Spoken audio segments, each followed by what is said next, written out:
Assalamualaikum warahmatullahi wabarakatuh. Alhamdulillah, nahmaduhu wa nasta'inuhu wa nastaghfiruh wa na'udzu billahi min syururi anfusina wa min sayyiati a'malina. Man yahdihillahu فلا مضل له ومن يضلل فلا هادي له أشهد أن لا إله إلا الله وحده لا شريك له وأشهد أن محمدا عبده ورسوله أما بعد. Tuan Imam Ustaz Adli, Ahli Jabatan Kuasa Masjid, Ustaz Wafiq, hadirin dan hadirat yang dirahmati Allah. Sebelum saya mula, saya nak ucapkan selamat pulang ke kampung halaman kepada anak-anak polis yang balik daripada jauh untuk beraya di negeri Perlis. Hadirin dan hadirat yang dirahmati Allah, dalam hidup ni kita banyak doa, kita banyak usaha, kita banyak pengharapan. Semua pengharapan, doa, kerja yang kita lakukan ialah semata-mata kerana kita ingin mencari kebahagiaan. Orang-orang yang pulun, gelut, cari harta juga, bukan kerana dia nak simpan duit tu, tapi kerana dia rasa dengan wang yang banyak maka dia boleh bahagia. Demikian perkara-perkara yang lain yang ada, yang manusia buat dalam dunia ini. Al-Hafidh Al-Imam Ibn Qayyim Al-Jawziyah, dia menyebut bahawasanya kebahagiaan hidup manusia ini apabila berada pada tiga perkara. Apabila ada tiga perkara ini, maka manusia bahagia. Saya pernah sebut hal ni dan saya nak bagi tazkirah sebagai mengingatkannya semula. Yang pertama ialah syukur. Yang kedua ialah sabar. Yang ketiga ialah istighfar. Semuanya berakhir dengan ra. Syukur, sabar, istighfar. Apa maksudnya? Maksudnya manusia itu apabila ia syukur dengan apa yang Allah Subhanahu wa taala beri kepadanya, apabila ia sabar dengan apa yang Allah Subhanahu wa taala uji dirinya, dan apabila ia beristighfar ketika dia mendapati dirinya telah melakukan dosa ataupun berterusan melazimi istighfar, kerana yang demikian itu yang Allah tuntut daripadanya. Kita selalu sebut perkataan syukur, alhamdulillah, syukur. Dan lagu pun ada lagu syukur. Orang politik bila bercakap selalu kita hendaklah bersyukur, kata mereka. Tapi apakah hakikat daripada syukur ini? Apabila Allah Subhanahu wa taala menyuruh kita bersyukur, hatta ketika kita menggenapkan semua puasa kita, Allah kata walitukmilul iddata walitukabbirullaha ala ma hadakum wa la'allakum tashkurun, supaya kamu menyempurnakan bilangan-bilangan hari di dalam bulan Ramadan, supaya kamu bertakbir membesarkan Allah seperti mana yang diajarkan kepada kamu, dan mudah-mudahan supaya kamu bersyukur. Banyak ayat Allah suruh syukur. Washkuru, hendaklah kamu bersyukur. Bahkan Allah janji Allah tidak akan mengazabkan orang-orang yang bersyukur. Ma yaf'alullahu bi'azabikum in syakartum wa amantum wa kana Allah syakiran alima. Apa yang Allah akan buat, apa Allah akan mengazabkan kamu sekiranya kamu itu bersyukur dan beriman? Sesungguhnya Allah itu pensyukur dan Allah itu maha mengetahui. Salah satu daripada nama Allah ialah Syakir ataupun Syakur. Ghafurun Syakur. Allah itu Ghafur, maha pengampun dan maha pensyukur. Allah maha pensyukur. Sebab itu kita disuruh meniru apa yang menjadi teladan yang Allah tunjukkan kepada kita yang boleh kita ikuti. Kalau Allah tak syukur, tak padan dengan semayang kita yang sikit-sikit ni untuk masukkan kita dalam syurga. Syukur Allah, yakni sikit amalan yang kita lakukan, banyak pahala yang diberikan. Pada bulan Ramadan dia sediakan bulan Ramadan Lailatul Qadar, sikit sangat amalan kita, itu pun nak dibalas dengan khairun min alfi syahr, lebih baik daripada 1000 bulan. Macam mana kita nak melafazkan ataupun macam mana kita nak menzahirkan syukur kepada Allah Jalla wa'ala ataupun menunaikan maksud syukur kepada Allah Jalla wa'ala? Kerana ramai orang sebut syukur. Kerana bila kita syukur, Allah tidak akan mengazabkan kita. Allah kata buat apa? Allah azab kamu jika kamu syukur. 3 perkara yang satu orang kena buat supaya memenuhi makna dia seorang hamba yang bersyukur kepada Tuhan.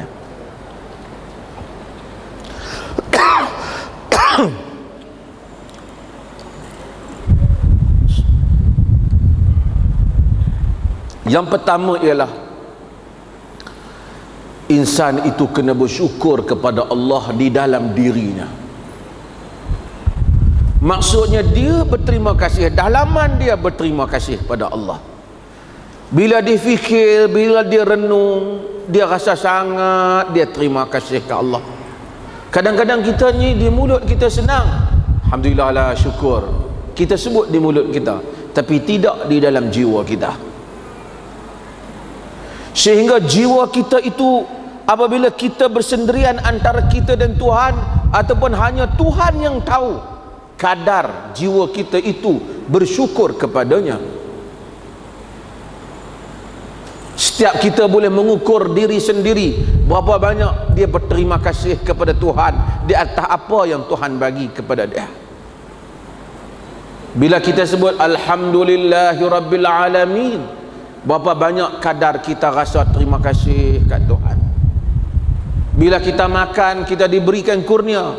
Bila bersendirian, kita memikirkan kurniaan Tuhan.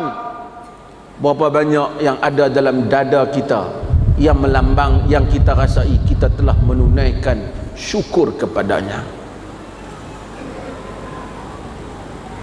Sebab itu apabila kita baca Sayyidul Istighfar, penghulu kepada segala istighfar, antara yang kita sebut abu'u laka bi ni'matika alayya wa abu'u bi dhanbi faghfirli fa innahu la yaghfiru adh-dhunuba illa anta. Abu'u laka bi ni'matika alayya, aku mengaku banyaknya nikmat kau padaku, aku mengaku dengan nikmat kau padaku. Wa abu'u bi dhanbi, dan aku mengaku dengan dosaku. Fa innahu la yaghfiru adh-dhunuba illa anta, tidak ada yang dapat mengampunkan dosa melainkan engkau. Kita tahu kadar syukur itu di dalam dada kita. Allah juga tahu kadar syukur itu di dalam dada kita. Mungkin senang untuk kita buat alhamdulillah, alhamdulillah, alhamdulillah, tetapi untuk ia berada dalam dada kita kadang-kadang sukar. Salah satu sebab sukar kerana kita ini lupa kepada nikmat Tuhan yang ada. Kita sentiasa menunggu yang belum ada. Kita dah ada makan, dah ada minum, dah ada kesihatan, kita rasa Allah tak bagi yang tu, Allah tak bagi yang ni, orang tu Allah bagi yang ni, orang tu kita tengok lebih daripada kita. Kita mengharapkan apa yang belum ada, kita terlupa dengan apa yang telah ada. Yang saya selalu sebut, yang ada inilah harapan kita. Satu hamba Allah kalau tak boleh makan, Allah berapa banyak dia pergi berubat nak bagi boleh makan.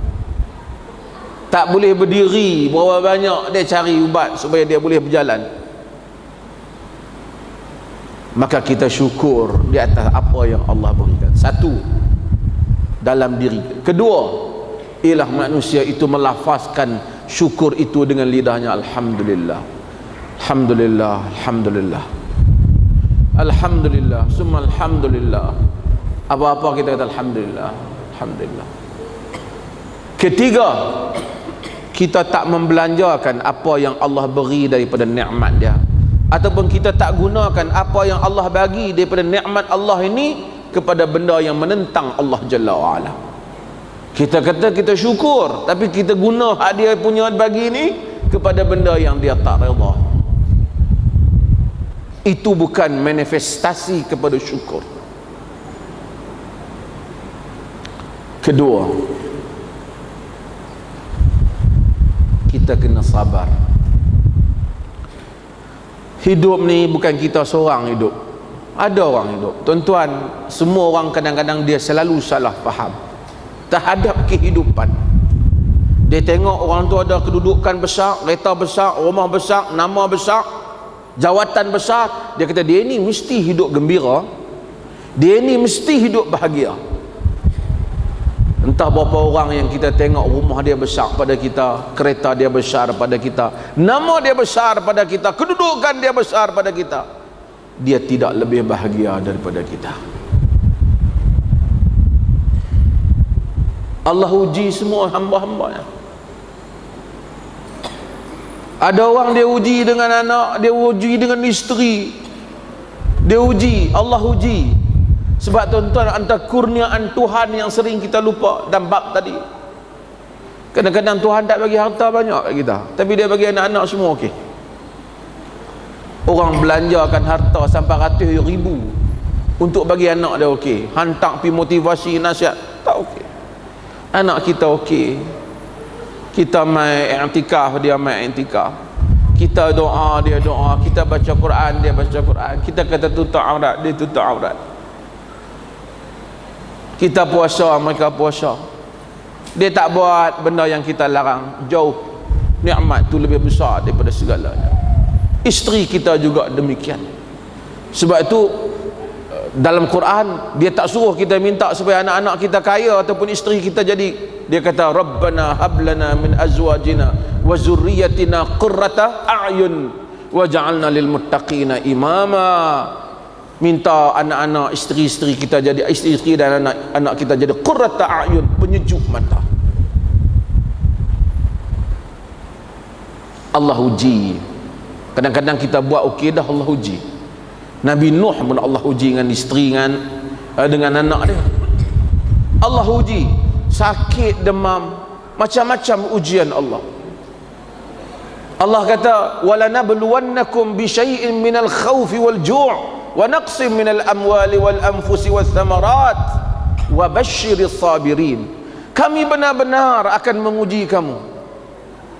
Allah wala nabluwannakum bisyai'in, dengan suatu khauf, takut, ju', lapar, wa naqsim minal amwali wal anfusi was thamarat, kekurangan harta benda, kekurangan nyawa. Wa basyiris sabirin, berikanlah kabar gembira kepada orang yang sabar, yaitu orang yang apabila kena musibah, alladzina idza asabathum musibatun qalu inna lillahi wa inna ilaihi raji'un. Bukan perkataan tu yang penting. Bila dia kata inna lillahi wa inna ilaihi raji'un, kita daripada Allah, kepada Allah kita kembali, supaya kita ingat akan hakikat kehidupan di dunia ini. Maka sabar itu juga 3 perkara yang mesti dia buat. Satu, dia mesti redha dengan apa yang Allah uji dalaman diri dia. Setengah orang dia kena ujian balak Tuhan, kita jumpa dia, kita tanya dia macam mana keadaan dia, lah aku ni nak buat macam mana lagi, sabar je lah. Dia habang kat kita, kata dia sabar, tapi dalam diri dia seorang bersendirian, dia protes Tuhan. Dia rasa tak puas hati, pasal apa Tuhan nak main benda ni kat aku duk pergi mayang tarawih juga, hak tak pergi mayang tarawih tak kena. Misalnya dia protes Tuhan umpamanya, dalaman dia petikai, dia tak setuju dengan apa yang Tuhan bagi kepada dia. Dalam hidup ini ada apa benda, kita boleh protes orang, tapi kita tak protes Tuhan. Orang buat salah, ambil harta benda kita protes lah, tapi kita tak protes Tuhan. Kita tak kata pasal apa yang Tuhan boleh pergi takdir dia ambil harta benda aku. Kita tak protes Tuhan, salah dia, kita protes dia. Kita tak protes Tuhan. Ada benda balak yang siapa pun tak ada, tiba-tiba ribut main, rumah kita tercebut, nak buat macam mana? Pasal apa lah ribut ni tak pergi ke Amerika dengan Israel, kita fikir kan? Dia main ke kita. Allah ada perhitungannya bagi setiap benda yang dilakukan, dan tidak ada sia-sia. Allah uji orang. Sebab tu salah satu daripada nama Allah, walaupun benda ni ijtihad, ialah As-Sabur. Allah itu maha penyabar. Walaupun tidak semua ulama bersetuju, tapi Al-Hafidh Ibn Qayyim Al-Mizzi, Al-Bayhaqi dan beberapa para ulama yang Al-Khattabi yang menyanggap bahawa As-Sabur salah satu daripada nama Allah Ta'ala. Nabi SAW sebut dalam hadis yang diriwayatkan oleh Al-Imam Al-Bukhari, Nabi kata, la ahada asbaru ala al-adha yasma'uhu min Allah yushraka bih. Tidak ada yushraka bihi wa yu'afihim wa yarzuquhum. Nabi kata tak ada satu orang, tak ada siapa pun yang lebih sabar daripada Allah Subhanahu wa taala. Tidak ada siapa pun yang lebih sabar daripada Allah di dalam yasma'u adha ala al-adha yasma'uhu, di atas satu kesakitan yang mana dia dengar, yushraka bih, disyirikkan Tuhan. Allah Ta'ala ni maha agung, syirikkan dia. Allah Ta'ala pun begitu, kata Nabi, dia maafkan, dia rezekikan lagi. Tak ada akhirat dia hukum, tapi dia masih, dia tak hukum lah tu juga. Jangan main, manusia pun tak sabar. Orang kritik dalam WhatsApp pun dah masuk dalam.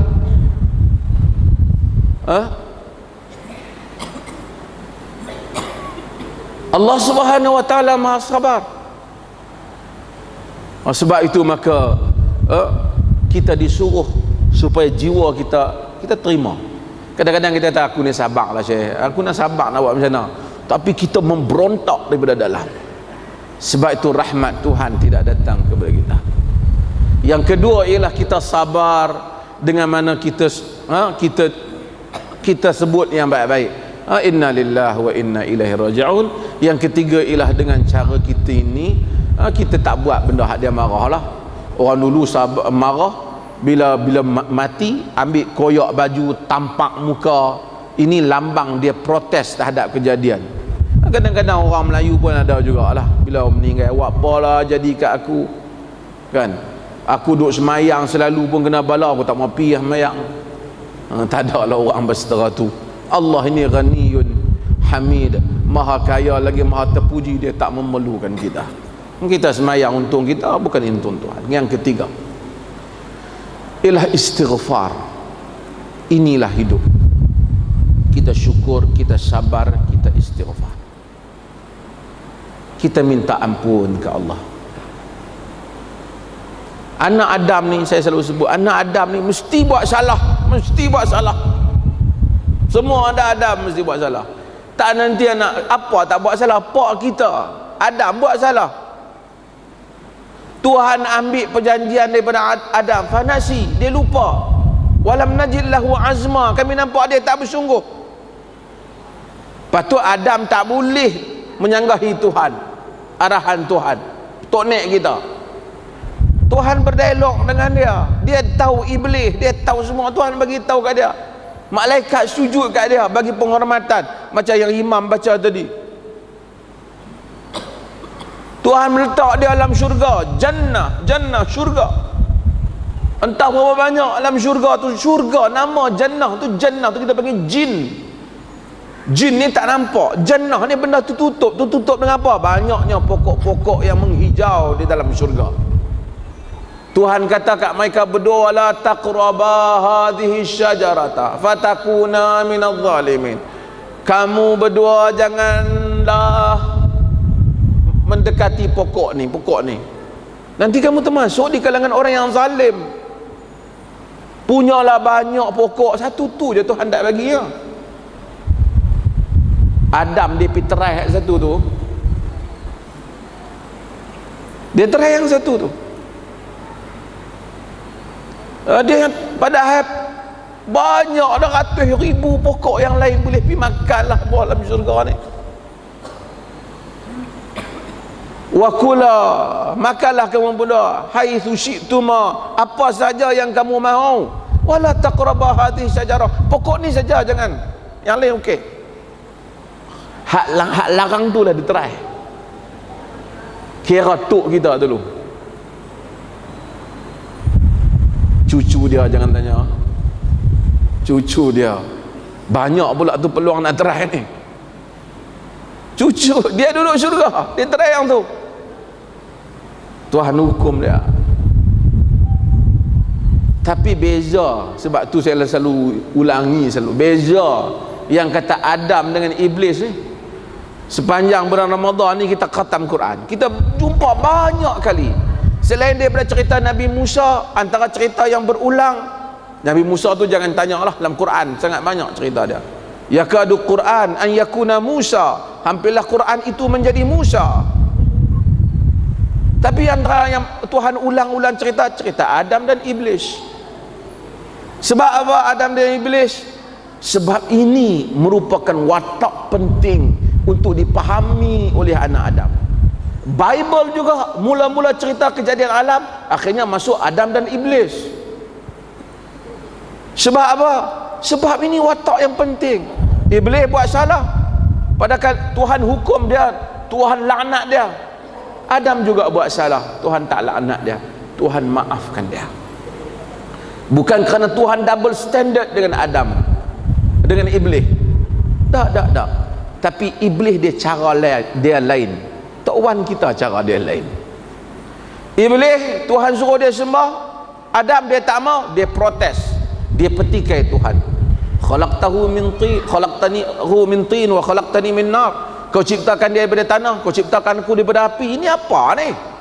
Aku pula nak pergi sujud kat dia. Patut dia mau sujud kat aku. Dia protes, aku tak buat benda ni. Tu sebab itu seperti imam baca, aba wastakbara, enggan dan dia takabur, wa kana minal kafirin, maka dia termasuk di kalangan orang-orang kafir. Engkar, sebab aba bukan tak mau, tapi wastakbara, sombong. Dia sombong dengan Tuhan. Tapi Tuhan kita walaupun dia buat salah lah, lepas dia buat salah, dia makan benda tu habis, tercabut habis baju-baju dia dalam syurga, dia lari menyorok dua-dua orang mereka, Tuhan dengan Tok Nek kita lari menyorok Adam dan Hawa. Tapi dia tak kata ya Allah. Dia tak macam iblis. Kalau dah hantau kata, kalau lah engkau tahu benda ni tak boleh makan, buat apa lah duk bagi tumbuh metang ni? Tak usah bagi tumbuh lah, kacau mata kami duk tengok, kami teringin. Tak, Adam tak kata yang tu. Adam kata, Rabbana zalamna anfusana wa illam taghfir lana wa tarhamna lanakunanna minal khasirin. Wahai Tuhan kami telah zalim diri kami, jika engkau tak kesian kami dan rahmati kami, nescaya kami termasuk di kalangan orang-orang yang rugi. Dia habang hak salah memang kami lah, hak salah kami. Anak-anak cucu Adam macam kita, salah selalu buat, kita minta ampun, kita tak petikai Tuhan, kita tak kata ya Allah macam mana aku tak buat dosa, kau uji aku banyak sangat, kita tak kata. Sebab kita syukur, sebab kita sabar dan kita beristighfar. Bila ada syukur dalam diri manusia, ada sabar kat dia, dan dia sentiasa melazimi istighfar, dia akan mendapati hidup ini sangat indah. Sebab kebahagiaan ini dia duduk di dalam diri insan. Dia bukan duduk dalam dompet kita, dalam poket kita, dalam kereta kita, dalam rumah kita. Dia duduk dalam diri insan. Sebab itu para ulama ada yang dipenjara, tapi dia lebih bahagia daripada orang yang mempenjarakannya. Maka nikmatilah hidup dengan bersyukur kepada Allah Jalla wa'ala, dengan bersabar, dengan dalam arti kata yang kita sebut tadi, dan juga beristighfar terhadap ujian yang Allah Subhanahu wa ta'ala, terhadap beristighfar terhadap kesalahan yang kita lakukan pada hak Allah Jalla wa'ala. InsyaAllah kita sambung semula pada kuliah subuh pagi esok insyaAllah. Wa sallallahu ala nabiyyina Muhammad walhamdulillahi rabbil alamin.